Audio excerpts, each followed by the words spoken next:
I'm here again. I'm here again to introduce myself. Ako po si Marichel A. Bacani. May 2 kids ako and 1 boy and 1 girl. Ang panganay ko po babae. Ang bunso ko po lalaki. By the way, hindi po tungkol sa journey ko as mommy ang aking isi-share sa inyo. Ang isi-share ko po this time, yung mga bagay na natutunan ko nung ipinasok ko nung pumasok ako as content creator, as simple content creator and simple marketing affiliate. May mga bagay talaga akong natutunan dito. Tulad na lang po ng sinasabi nga po nila na lahat nung pinasok ko po ito, sinasabi po nila talaga na ito yung trabaho na hawak mo yung oras mo, hawak mo yung hawak mo yung oras mo. Bukod sa hawak mo yung oras mo doon is wala ka pang boss. Totoo naman, wala po tayong boss dito sa pag-a-affiliate natin. Sa pagiging content creator naman, may comfort zone po ako na hindi ko i-expect na malalagpasan ko yung comfort zone ko as content creator. Kasi sa totoo lang po, hindi po talaga ako mahilig magti-TikTok. Yan. Hindi po talaga ako mahilig sumayaw sa TikTok. Or totoo po na nanonood ako ng mga sumasayaw sa TikTok, sa mga FYP ko. Nanonood lang po ako pero hindi po ako nakiki-join sa mga trendings, yan, mga ganyan. Kasi nga likas na po sa akin na mahiyain. Likas na rin po sa akin na sabi ko, ba't ko gagawin? Ba't ba gagawin? Hindi naman po ako ganun ka galing. Pero gusto kong subukan. So, nung inalis ko yung comfort zone ko as mahiyain, nung nakapag-decide akong pasukin ng pagiging content creator, pagiging small marketing affiliate, ang dami ko pong natutunan sa reality. Hindi porket sinasabing libre ang pag-a-affiliate, hindi mo na kailangan mag-invest. Hindi porket sinabi na libre ang pag-a-affiliate, walang puhunan. Pwede ka lang mag-add ng products sa showcase mo, then ipropromote mo. Noon, ari po sa sa TikTok natin, ang screenshots ng mga products na konting editing lang, then lalagyan na natin sila ng konting captions, then lalagyan lang natin sila ng related sa videos na yon. Ngayon po hindi pinagbabawal na po ngayon ng mga screenshots sa paggagawa ng mga content natin. Naranasan ko po talaga sa pagiging content creator ang haba ng pasensya, yung consistent, yung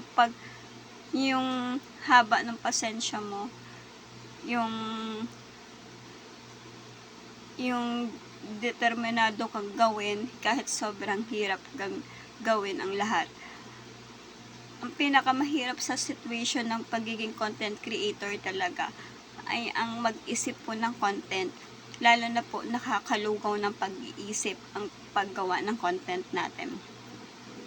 But guys, lagi ko ngang iniisip sa sarili ko, siguro kung hindi to paulit-ulit dumaan sa FYP ko ang mga ganitong scenario, baka hindi ko po talaga siya tinry. Kasi dumaan na po ako sa ilang pagkabigo sa mga business, guys. Nag-umpisa ako sa sari-sari store. 2 beses ako nag-sari-sari store, laging nalulugi. lagi akong nadadapa, but wala akong kadala-dala. After ng third ko, beauty products naman ang binebenta ko, mga gamit sa bahay, mga kasangkapan. Nalugi pa rin ako. Di ba? Ang daming bagay na kinalugi ko na wala akong kadala-dala. Itong pang-apat na ito yung pinasok ko na itong content creator ko at saka yung marketing affiliate ko. Yan. Sabi ko nga, akala ko sobrang dali mag full time kang maging affiliate or content creator. Mahirap pala. Sobrang hirap pala kung wala kang mahabang pasensya, kung wala kang patient, at kung wala ka ding consistency, at kung wala ka ring tiwala sa sarili mo, at kung wala ka ring guide ng itaas.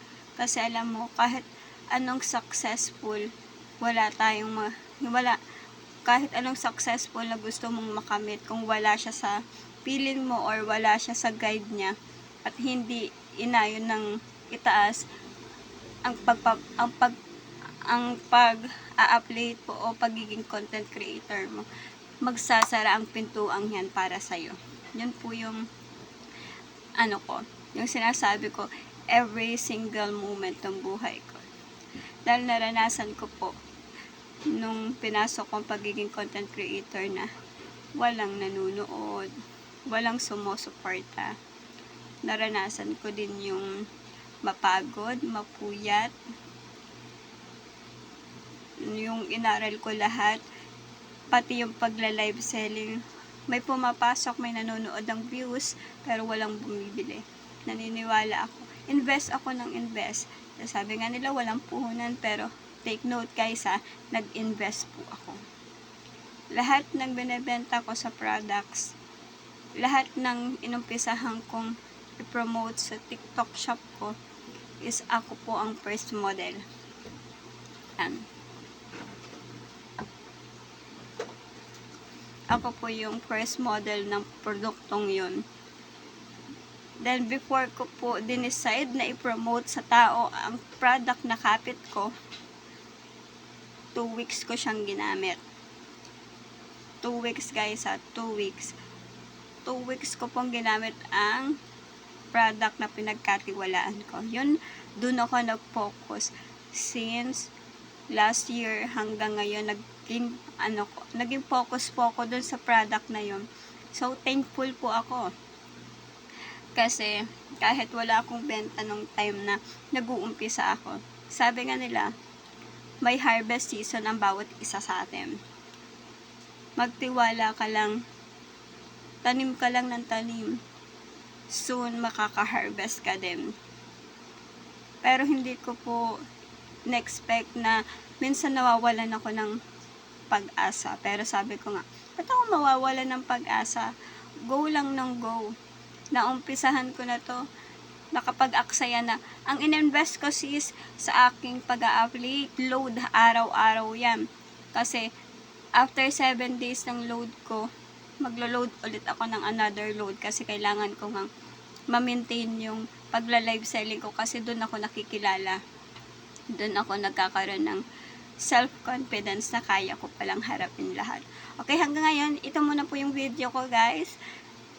Follow for next episode ng video ito. Sana panoorin nyo to ng buo. Meron po akong second video, pwede nyo i-comment ng next video po ang yung mga natutunan ko as affiliate, as content creator, as a person, mga mima ko. Meron pa po akong part 2 ng kwentong ito guys. Sa ngayon is puputulin ko po muna. Sana ma-excite po kayo sa part 2 ng aking kwento, mga mima ko. Okay sis, pa-follow na rin po, pa-heart, pa-comments, pa-add to favorites, and pa-share your friends. I-add to favorites nyo sis para mas mabalikan nyo tong episode na to kung sakaling nagustuhan o nakarelate kayo sa aking content, mga mima ko. Okay guys, for today's video, ito po ang pink white capsule ko na super affordable, super sulit. Ito yung sinasabi ko sa inyong product na sinubukan ko last year, 2024 ko lang po siya in-start. But yung mga special Yung ibang products po ng Honest Glow is last 2023 ko pa po talaga siya pinopromote. Kahit i-check nyo po yung mga old videos ko, mga previous videos ko, sa mga journey ko sa Honest Glow product, mga mamshi ko. Ito kasi sis, kaya medyo late ko to siyang na take kasi breastfeeding mom po ako. October 17 lang ako nag-start mag-winning season, winning or mag-awat po sa bunso ko.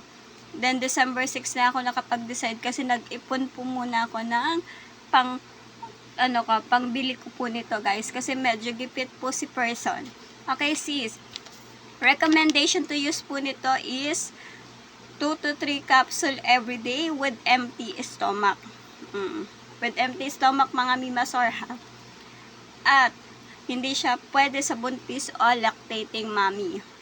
Also sis, meron na siyang anti-aging at advanced whitening na siya. May glutathione plus collagen, alpha-lipoic acid mga mima ko at FDA approved pa. Okay? Bye-bye po muna and ingat po kayo. 30 minutes after meal po siya kapag acidic po tayo. Bye-bye. Ingat.